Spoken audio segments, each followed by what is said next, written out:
국무위원 심의권 침해 관련 직권남용 권리행사 방해 범행 부분입니다.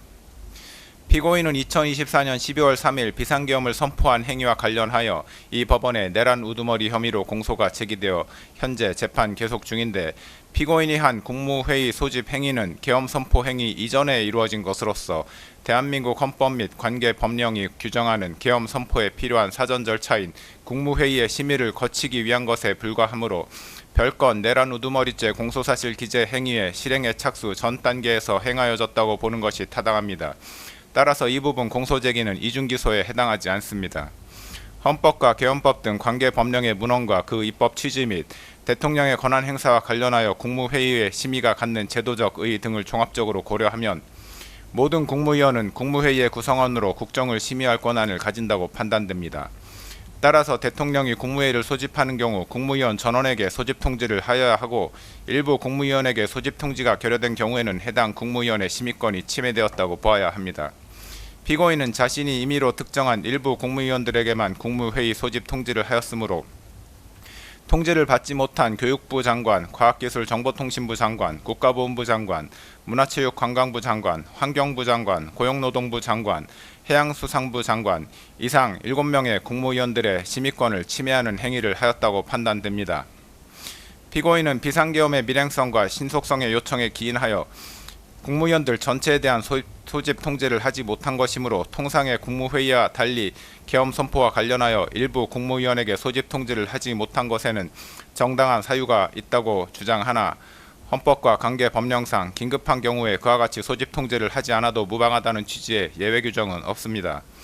피고인이 주장하는 계엄 선포 사유, 즉 당시 야당이었던 더불어민주당의 다수의 고위공직자에 대한 탄핵 시도 내지 탄핵 소추안의 발의,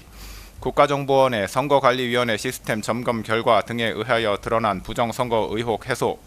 국회의 2025년도 예산안 삭감에 따른 안보 공백 상황 초래 등을 고려하여 보더라도 피고인이 비상계엄 선포 이전에 국무위원 전원에 대한 소집 통지를 하지 못한 것을 정당화할 수 있을 정도로 긴급한 상황 하에 있었다고는 보기 어렵습니다.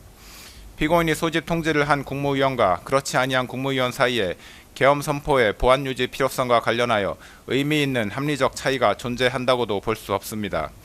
피고인은 계엄 선포 당시 국회 통제 등 물리적 조치를 수반하지 아니한 채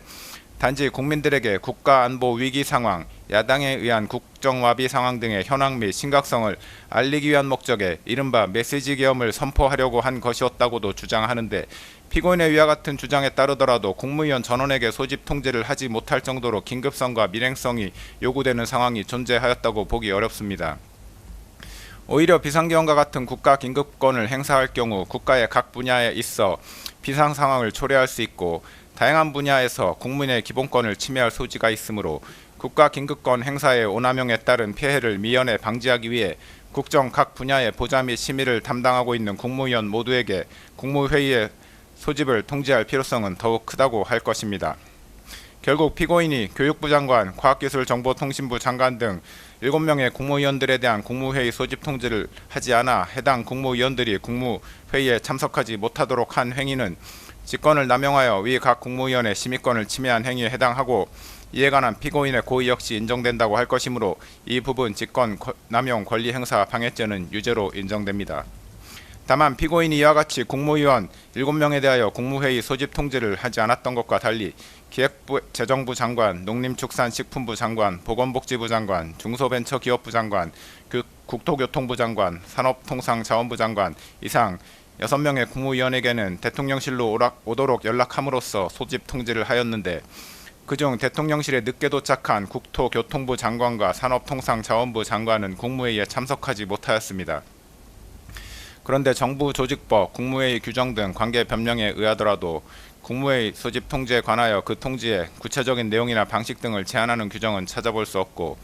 소집 통지를 한 국무위원 전원이 국무회의에 실제로 참석할 때까지 국무회의를 개최할 수 없다는 규정 역시 존재하지 않습니다.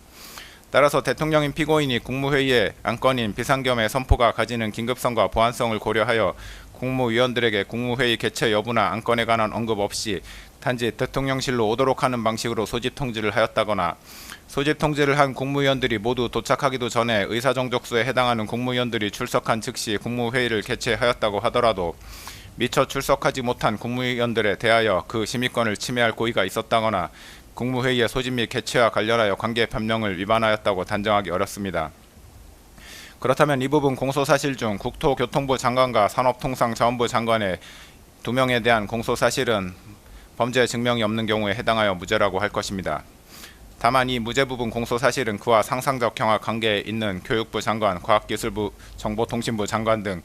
7명의 국무위원에 대한 심의권 침해 관련 각 직권남용 권리 행사 방해죄를 유죄로 인정하는 이상 따로 주문해서 무죄를 선고할 것은 아닙니다.